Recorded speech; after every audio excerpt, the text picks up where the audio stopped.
የረሱል ሰለላሁ ዐለይሂ ወሰለም የህይወት ዘይቤ በሳይንስ እይታ።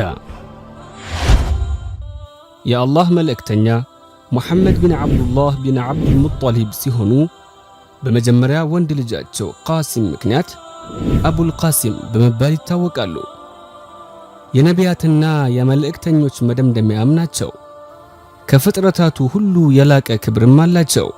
ፍጹም ስነ ምግባርና መልካም ባህሪያት የተዋበ መልክና የሚያምር ልብ ነበራቸው። በስብዕና፣ በየዋህነት፣ በርህራሄ፣ በአባትነት፣ በቆራጥነት፣ በመሪነት፣ በስነ ልቦና እንዲሁም በባህሪ ሚዛን እንደ ነቢዩ ሰለላሁ ዐለይሂ ወሰለም ሙሉ ሰው ታይቶ አይታወቅም፣ ወደፊትም አይታይም። ረሱላችን ሰለላሁ ዐለይሂ ወሰለም ለሁሉም ነገር አርአያ ናቸው። ማንኛውም ሰው በህይወቱ የሚያወዛግብ ነገር ቢገጥመው ከረሱላችን ሰለላሁ ዐለይሂ ወሰለም የህይወት ታሪክ ወይንም ሲራ መፍትሄውን ያገኛል። በማንኛውም መስክ ለተሰማራ ሰውም አስተማሪና መሪ እርሳቸው ናቸው። ይህ እውነታ ከሙስሊሞችም አልፎ ባላመኑት ሰዎች ዘንድም የተመሰከረ ሐቅ ነው። በ1978 ማይክል ኤች ሃርት የተባለ አሜሪካዊ ደራሲ The 100 A Ranking of the Most Influential Person in History የተባለ መጽሐፍ ጽፏል። በዚህ መጽሐፍ በሰው ልጅ ታሪክ ላይ ከፍተኛ ተጽዕኖ ያሳደሩ 100 ሰዎችን በደረጃ ጠቅሷቸዋል።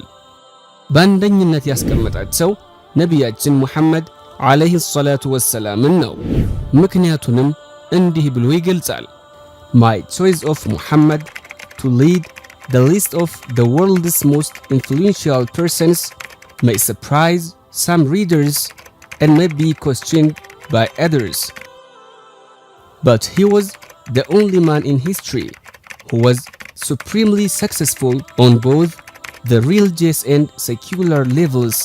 Michael H. Hart ሙሐመድ በዓለም ላይ ከፍተኛ ተጽዕኖ አሳዳሪ ከሆኑ ሰዎች ስም ዝርዝር ውስጥ በመጀመሪያ ደረጃ በመሪነት እንዲመራ መምረጤ አንዳንድ አንባቢዎችን ሊያስገርም ይችላል፣ ሌሎችም ሊጠይቁ ይችላሉ።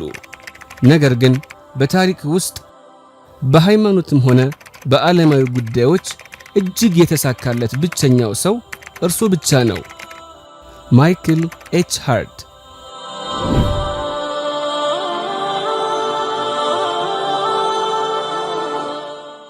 ሱብሓነላህ፣ ካላመነ ሰው አንደበትም ረሱላችን ሰለላሁ ዐለይሂ ወሰለም ተመስክሮላቸዋል።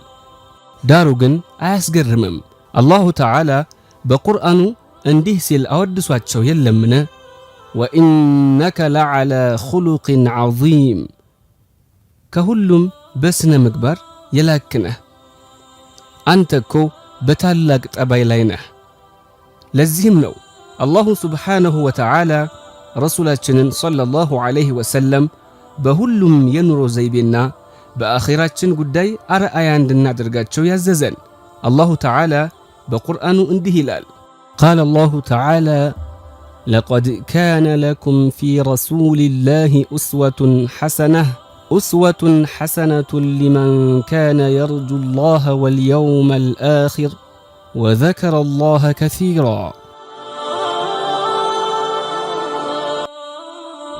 የነቢያችን የአመጋገብ ሥርዓት ከሳይንሳዊ እይታ። ነቢያችን ሰለላሁ ዐለይሂ ወሰለም አመጋገባቸውን ስንመለከት የሚመገቡት ትንሽ ሆኖ ሆዳቸው እስኪሞላ ጠግበው በልተው አያውቁም ነበር። ይህ ከመንፈሳዊ ከመነጨ መተናነስ ወይንም ተናዑም ካለማብዛት ባለፈ ለጤናችንም ትንሽ መመገብ ጥሩ እንደሆነና በሽታዎችን እንደሚከላከል በሳይንስ ተረጋግጧል። እንዲሁም ነቢያችን ሰለላሁ ዐለይሂ ወሰለም ምግብ ሲመገቡ ቀስ ብለው ነበር የሚመገቡት። ሳይንሱም እንደሚለው ምግብ ስንመገብ መጥገባችንን ወደ አእምሯችን የሚያስተላልፈው ነርቭ ከ20 ደቂቃ በኋላ ነው እንደጠገብን ለአእምሯችን የሚደርሰው። ስለዚህም ቀስ ብሎ መመገብ በሳይንሳዊ እይታ የምግብ መፈጨትን ቀስ ባለና በተረጋጋ ሁኔታ እንዲከናወን ይረዳል። በቅርብ በተገኘው የጥናት ውጤትም ቀስ ብሎ መመገብ በጣም የተወደደና በሳይንስ የተደገፈ ነው። ነቢያችን ሰለላሁ ዐለይሂ ወሰለም ከቤተሰቦቻቸው ጋር አንድ ላይ ሆነው ይመገቡ ነበር።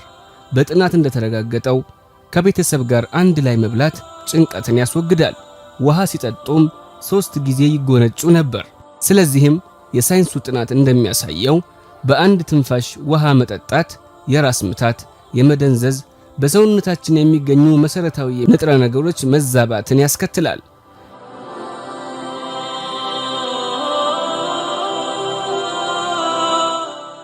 ነቢያችን ሰለላሁ ዐለይሂ ወሰለም ቴምር መብላትን ያዘወትሩ ነበር። በሐዲሱም እንደተገለጸው ለ2 ወራት እቤታቸው ውስጥ እሳት ሳይነድ ያልፍም ነበር። ይህ ማለት 2 ወራት ምግብ ሳይበሉ ይቆያሉ ማለት ነው። በዚህ ጊዜ ደግሞ የሚመገቡት ቴምርና ውሃ ነው። ቴምር ተአምራዊ የሆነ ጥቅሞችን የሚያጎናጽፍ ፍሬ ሲሆን ከጥቅሞቹ መካከል አንደኛው በደማችን የሚገኘውን የስኳር መጠን ያረጋጋዋል፣ ወይንም በደማችን ውስጥ የሚገኝ የግሉኮስ መጠን ጥሩ እንዲሆን ያደርጋል። ሌላኛው ከተአምራዊ ጥቅሞቹ ውስጥ አንደኛው በምጥ ላይ የምትገኝ ሴት ቴምር መመገብ ኦክሲቶኪን የሚባል ሆርሞን በሰውነቷ እንዲመነጭ በማድረግ ለምጥ ከፍተኛ አስተዋጽኦ ያደርጋል።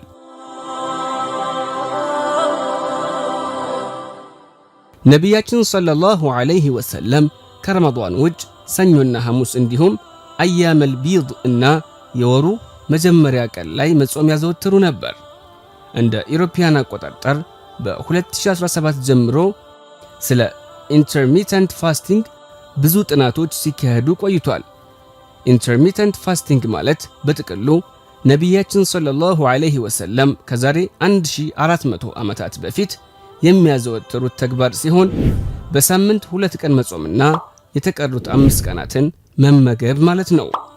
በሌላ አገላለጽ ሲገለጽ ደግሞ 1 ቀን መጾም 1 ቀን መብላት ሲሆን በቅርብ የወጣ ሳይንሳዊ ጥናት ይፋ እንዳደረገው ኢንተርሚተንት ፋስቲንግ የሚባለው የምግብ አመጋገብ ዘይቤ ወይንም ስርዓት ለጤና አዎንታዊ ውጤት እንደሚሰጥ አረጋግጠዋል።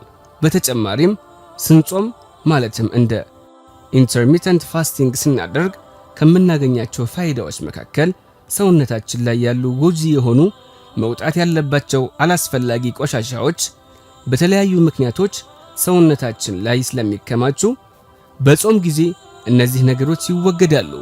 እንዲሁም እነዚህ የተከማቹ ነገሮች መውጣት ያለባቸው በሰውነታችን ውስጥ ከተጠራቀሙ ስር የሰደዱ በሽታዎች እንደ ስኳር፣ ደም ግፊትና ለመሳሰሉት የሚያጋልጠን ይሆናል። ይህ ደግሞ ቶሎ ማርጀትን ያስከትላል። በሌላ ጥናት እንደሚገለጸው ኢንተርሚተንት ፋስቲንግ ለልብ ህመም በሽታ ተጋላጭነትን ይቀንሳል። ስኳር፣ ካንሰር፣ የመርሳት ችግር፣ ከነርቭ ጋር የተያያዘ በሽታዎችን ይከላከልልናል።